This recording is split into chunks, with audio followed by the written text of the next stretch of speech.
For you guys that want to get straight into the meat and potatoes of this video, then go ahead and check out that timestamp.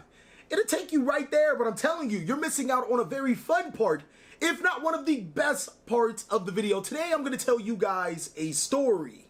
This is about teamwork, and teamwork is so underrated. There are so many aspects that just go unnoticed. Of course, you have your stars, but you also have the glue that keeps those stars together. Back in my day, when I was a part of my first Overwatch team, we were insane. We went from rags to riches, and when I mean rags to riches, I mean we went from like silver to like platinum, and platinum isn't necessarily riches, but hey, silver and platinum is pretty good. And even in those platinum rankings, nobody could really match our skill. We would pretty much dominate anybody with the same skill rating or any other team or anything that we pretty much came about. And we had the star power. Bam, bam, bam. Just people that were really good at their craft. And then we had the glue that kept them together. Now, when we started losing some of those glue pieces, that's when the team started to go downhill, because not every single time the star power can keep the games alive. Sometimes it's those little things, those unnoticed things that count. And that's what YCS Atlanta is all about, ladies and gentlemen. There were so many star power decks, so many decks that were completely out there, and seeing that it was the first team YCS, I think a lot of the glue got misinterpreted. In this video, I'm going to be telling you guys what are the best decks of the March 2019 format, not only based off of YCS Atlanta, but some stats that we got from some other reputable sites. I'm TheCaliEffect, and if you guys want to see more videos like this, then go and destroy that subscribe button. But more importantly, go ahead and that notification bell, because, well, we just too strong. Also want to give a special thanks to every single one of my Patreons. Without you guys, videos like this would not be possible. Also, a mad shout out to our newest Patreon, Kevin Ferger. Welcome to the clan. Make sure you add yourself to that Discord, as well as message me or Jest, so we can get you into the top dog, so you can take advantage of all your rewards. And while we are here talking about Overwatch, ladies and gentlemen, I do stream on Twitch pretty often, so make sure you follow me on Twitch, TheCaliEffect, and you guys will be able to see some insane Overwatch from your boy. Without further ado, I present to you the complete meta breakdown of the March 2019 format. I gotta hand it to you, Konami. You real sneaky with this. Implementing a 3v3 team event messes with so many statistics, it is completely insane. And before I go deeper, allow me to explain how 3v3s work. You and two other people would play against another team of 3 in matches best of 3, just like normal Yu-Gi-Oh! The only difference is if me and a teammate were to win a game, or to win our matches, then the third match doesn't matter. We win, our team gets a win column in their bracket, and the other team gets a loss. And here's where the interesting part comes in. Let's say one of our teammates gets completely slaughtered, like it's not even a game, and we happen to barely squeak by, just by the chinny chin of our, or not the hairs on my chin, but the hairs on somebody that's going through puberty's chin. That means we win as a team, but were we really the better team? This could actually create a scenario where somebody is playing one of the most underrated meta decks in Yu-Gi-Oh! Shape Snatch OTK, and just happen to have the bad luck of the draw and lose every single match throughout the tournament and still top. But on the bright side, this actually could be beneficial for players that are actually really good, but having a little bit of a problem topping. Sometimes you get into those ruts, or you can be in a situation where you aren't playing at your best or to your fullest potential at that time, and your teammates could carry you. So I think that 3v3 is smart in that essence. It allows you to misconstrue what are the top decks, while also being able to have a little bit of fun, and on top of that, giving other players an opportunity to top with the help of your friends. Now, for the people that didn't know, I actually made a video about teammates. It's a little different than what this event was about, but you can still apply those exact same things to this and probably be even a little bit more successful. But now that we're done with all of that, let's actually start breaking down the meta decks. We're going to be using YCS Atlanta as a base, but then we're also going to be using Yu-Gi-Oh! Scope, because I'm telling you guys, when that site comes with the statistics, it's some pretty good statistics.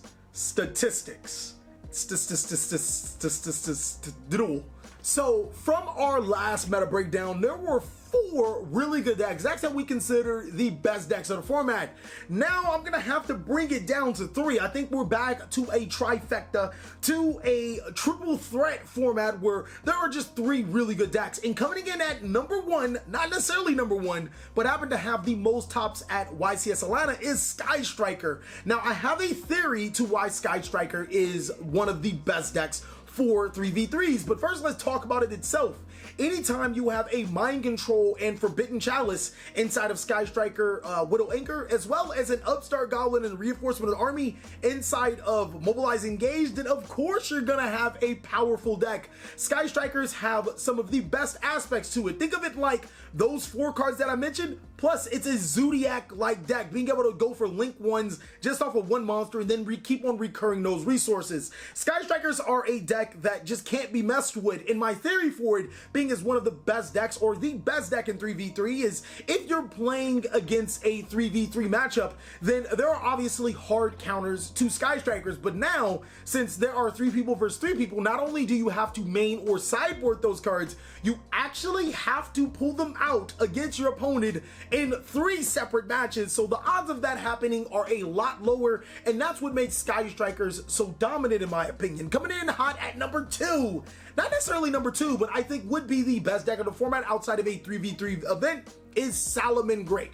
This deck is just really good. It has the ability to destroy cards through SALAMANGREAT Roar and negate cards through SALAMANGREAT Rage. Did I forget that these cards are searchable? Like, wow. You can send them to the graveyard through your SALAMANGREAT Gazelle and then recur them back with your Sunlight Wolf, who also gives you access to more cards. SALAMANGREATs are really good. It has the ability to Xyz summon, Fusion summon, and Link summon proficiently, but you never want to see those Xyzs or those Fusions on the field because the Fusion is an FTK, or an OTK for that matter, and the Xyz monsters can be really devastating to the opponent. Summoning monsters like Tornado Dragon, number 41 Baguska, or even just going into the Mirage STALLIO to further their plays. Don't sleep on SALAMANGREAT.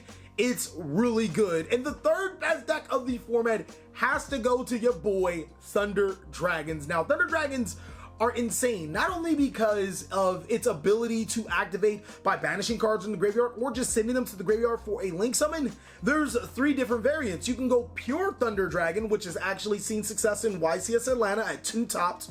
You can go Danger Thunder Dragon, which is the best variant, allowing you to just keep on plussing off of plussing and just playing danger monsters. Or you can play the Chaos variant, which is similar to Crusadia Guard Dragons and allows you to make some insane unbeatable boards or unbreakable boards until your opponent drops that hefty sphere mode on you. Those are the 3 best decks in March 2019. I would address them accordingly. Now that we are done with the tier 1 decks, we actually have to go to tier 1.5. I think that this deck is above the tier 2s, but not as good as the tier 1s. Danger Orcust is stupid good still. Being able to make Azathoth on your opening turn, and if you don't make Azathoth, you happen to go second, well, you can just BORRELSWORD Dragon, and on the way to BORRELSWORD Dragon, break your opponent's board and OTK them. Danger Orcust is that deck that everyone should watch out for because it's really good. Just having those abilities is something that you always need to look out for. Going into the tier 2 decks, this deck is the elephant in the room. I don't know why people sidestep it because it's consistently topped every single major event that I can think of. Now, granted, it hasn't topped in droves, but it's still there. Pendulum Magician is insane. And no, let me retract that. Pendulums are insane. The mechanic is still there, and if there was ever a card to highlight, it's Heavy Metal Foes Electromite. It works as the catalyst for any Pendulum deck. Upon its summon, you can put a Pendulum card, or basically search a Pendulum card, into your extra deck. And then upon destroying a card on your field, you get to add a Pendulum card from your extra deck to your hand. And then on top of that, if a Pendulum card is destroyed, you get to draw a card. This card has so much value, it is insane. Some other things to highlight is that Pendulum players are now starting to play Guard Dragon engines, which basically allows them to spell summon a Morphage Goliath to their side of the field, which is essentially a walking Vanity Emptiness in today's Yu-Gi-Oh!, preventing them from summoning those monsters from their extra deck to the side of the field. So those scary negate boards just got a little bit stronger with Pendulum. The elephant is still in the room, and it's a pretty big elephant. You can't sidestep it forever, ladies and gentlemen. strap in your helmet, put it on right, because you are going to be ramming your head against a wall all night with ALTERGEIST, ladies and gentlemen. Now, this deck probably isn't as brain dead as some players would say. I think it just has some helmet-like tendencies. I mean, you have a really, really powerful card in ALTERGEIST Protocol. Not only can your ALTERGEIST cards not be negated, you get to negate your opponent's cards by sending ALTERGEIST cards to your graveyard. That is insane. You also have ALTERGEIST Multi-Faker, which actually gives you advantage off of activating trap cards, allowing you to spell summon itself to your side of the field, and then more often than not in ALTERGEIST Silquitos, which can bounce back your Multi-Faker to disrupt your opponent even more. ALTERGEIST do get the brunt of it when it comes into helmet decks, but seriously, a lot of their plays seem really, really just simple and kind of straightforward. You also have access to one of the best cards against spell heavy decks inside of Secret Village of Spellcasters. Guess what?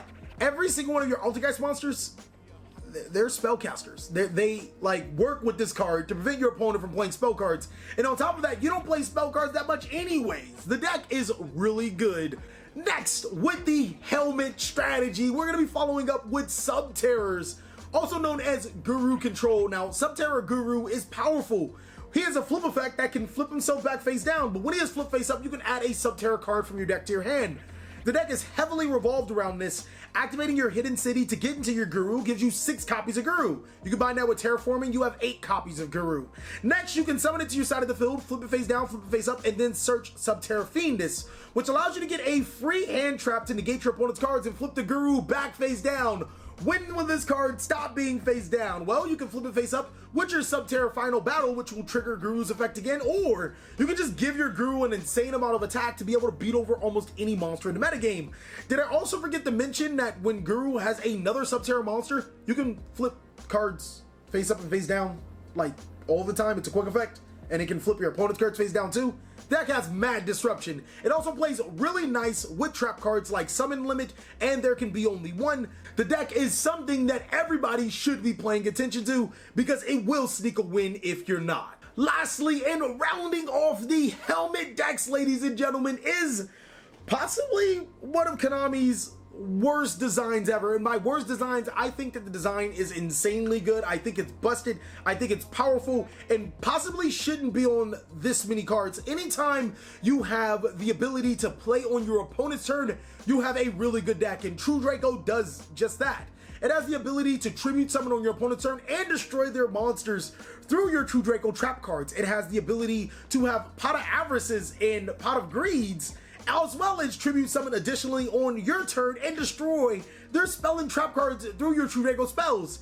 It also has some of the best monsters in the game when it comes to reacting to your opponent's card effects, allowing you to gain resources every time your opponent uses it. True Draco is just one of those decks that lost one of its most important pieces, but was able to pick up the slack and still be a top contending deck. Don't sleep on True Dracos, it's really good. Anti-meta like, can play those anti-meta cards like Rivalry of the Warlords and also Summon Limit and still be able to hang with the big boys. As long as you have access to cards like Inspector Border, Amano Wato to breaking boards and making boards, and then also Dragonic Diagram to search all your cards, this deck will be too powerful to stop. Now that we are done with that, let's talk about the not so sleepers. I normally have a sleeper section, but in this video, we're gonna talk about the decks that are sleepers, but didn't necessarily get slept on. Trickstars are really good, like really good. They still have access to that Droll and Lockbird / Trickstar reincarnation combo. For the people that don't know, if I happen to have 2 reincarnations or you happen to search a card, and I happen to have at least 1 reincarnation in Droll and Lockbird or 2 reincarnations without you searching, well, I get to banish your entire hand and you don't get to do anything afterward. Yeah. The deck is also amazing in time because of its burn capabilities. I don't know, every time your opponent activates cards or draws cards or searches cards, you inflict damage to them. And then it can play nice with so many other strategies, Mech Knights, Sky Strikers, you name it. Trickstars can play nice with those and be a very, very powerful deck. It actually got a top in YCS Atlanta. The next deck we're going to be talking about is those zombie monsters, turning your opponent's board into zombie cards is insane through Zombie World. Being able to summon a monster that is basically a hand-trapped stopper because it can stop cards like Ghost Belle and Ash Blossom through Doom King Balladrock is great. But it can also be able to banish your opponent's resources every time a zombie monster is activated, so yes. Doom King Balladrock Zombie World is good. Now you combine it with those danger cards that I've been talking about, allowing you to get resources to the graveyard like Mizuki as well as extend your combos, then well, hey, zombies are really good, and they just so happen to top YCS Atlanta. I wouldn't say that they are a tier 2 deck, but still a very sleeper deck that a lot of people sleep on. The last deck is a deck that not everyone wants, but we deserve. We need a hero, ladies and gentlemen. Heroes actually topped YCS Atlanta. Now, was it a just danger or cuss to ninjas who happen to make Dark Law, or was it a legitimate Stratos Shadow Mist? That's yet to be seen at the time of making this video, but regardless, I still think that heroes are a sleeper. The format is very graveyard reliant. Sky Strikers, Dangers, and also your Salamangreats all rely on the graveyard. Well, Masked Hero Dark Law is, yeah. It's a card that's a walking macrocosmos, and it punishes the opponent for searching. Who would ever thought that heroes would still be a very viable force inside of this format? Now that we are done with the not so sleepers but kind of sleepers, seeing that all of those decks top, we can talk about those sleepers, ladies and gentlemen. Coming in hot as a true sleeper is the Blue Eyes White Dragon, as Pegasus would say. This deck is really good. You combine it with your Guard Dragons, then you have the ability to summon Dark Matter twice, effectively banishing 6 monsters out of your opponent deck, and then make a really, really scary board. It's one of the Guard Dragon decks that are least immune to hand traps, but still can get some really respectable boards. I would not sleep on it. And talking about Guard Dragon builds, we might as well just talk about Crusadia. Where did this deck go? I mean, it is hit a little heavy by hand traps, but its sheer ability to play really nice with Kaiju cards, being able to summon them to your side of the field so your opponent can't Kaiju you, but still being able to gain their abilities like Gamso actually has an ability to negate, Dagurin has the ability to destroy your opponent's cards, and then being able to give them to your opponent whenever you want to, when you want to OTK. Crusadia Guard Dragons are really, really good. Next is Paleozoic. I don't see why this deck doesn't get more play, because now that you think about it, Salamangreats play quite a bit of trap cards. And like, Paleozoic should be drooling over that opportunity to be able to gain resources while Salamangreats try to play Yu-Gi-Oh! It is a complete trap-based deck, so while you're probably going to lose to Jinzo, cough cough, nobody plays that, it has access to OTK strategies like BORRELSWORD Dragon, totally awesome, and then totally awesome itself. Being able to negate your opponent's cards and then take them is something that is underrated into Yu-Gi-Oh! And plot twist, guys, you might want to buy them before it's too late. Don't say I didn't give you a card that you should buy before it skyrocketed before I made the video. Next, I probably have to obligatory say this, or people would get on my ass in the comment section, but prank kids are good. You can actually dodge a lot of hand traps the way you structure your prank kids, whether you're making a link play or a fusion play, and the fact that it has access to a Raigeki or a Harpy's Feather Duster shouldn't be underestimated. Sky Striker boards love to have those set back rows. Salamangreat does too, and last time I checked, prank kids actually play pretty good against Sky Strikers, and they can do some damage to Salamangreats. Don't sleep on prank kids, because they also have access to Thunder Dragon Colossus, which could prevent your opponent from searching. Next on this list is another deck that I'm pretty sure you guys would be like, hey, TheCaliEffect, you said it was good. It's not good? Where are you waiting? Okay, it's Dinos. Now, Dinos have a plethora of ways to play. You can play Thunder Dragon Dinos, you can play Shadow Dinos, you can play Lost World Dinos, you can play Dino Wrestler Dinos, you can play True King Dinos. All 5 of those decks are pretty freaking good. Play any of them to your leisure and gain the ability to summon a 3,500 Tyrannosaurus Rex that can attack all of your opponent's monsters, flip them face down before they make a link, and then have access to them through a big pill. I'm serious. I'm not going to talk about this deck anymore, at least for right now. It's one of my favorite decks, but it's just, like, I feel like I'm shouting off the rooftop and nobody's paying attention. The deck is just a damn sleep. And the last deck to talk about on this list, before I do, there are definitely some other decks that you guys are going to talk about. Hey, CaliEffect, how come you didn't mention this? Post them down below in the comment section. Let everybody know why you think this deck is a sleeper deck. But the last deck is still Infernoid. While it does have a little bit of consistency issues, I can say that with quotation marks, Infernoids are insane. insane. You have that Dark Hole and that Heavy Storm inside of your Onuku and Devyati, which also allows you to negate your opponent's monster effects or spell and trap cards and banish them. Not only that, the format is very graveyard reliant, so having access to all of these DD Crows inside of your main deck, it's pretty good. Now, I know some of you guys have talked about me not knowing about the 5 negate combo, but there's this thing you have to do in Yu-Gi-Oh called clickbait. So of course I already knew about it, but I had to clickbait it. Yeah, it's still there, by the way. You know, being able to negate 3 of your opponent's cards and then DD Crow the other 2, that's pretty much gonna win you the game. But if it somehow doesn't win you the game, you'll have enough Infernoid monsters to summon out of the woodwork to be able to assist with you winning the game. Void Imagination is still really good for going second, because anytime your opponent plays monsters from the extra deck, well, Void Imagination says you can really play Yu-Gi-Oh!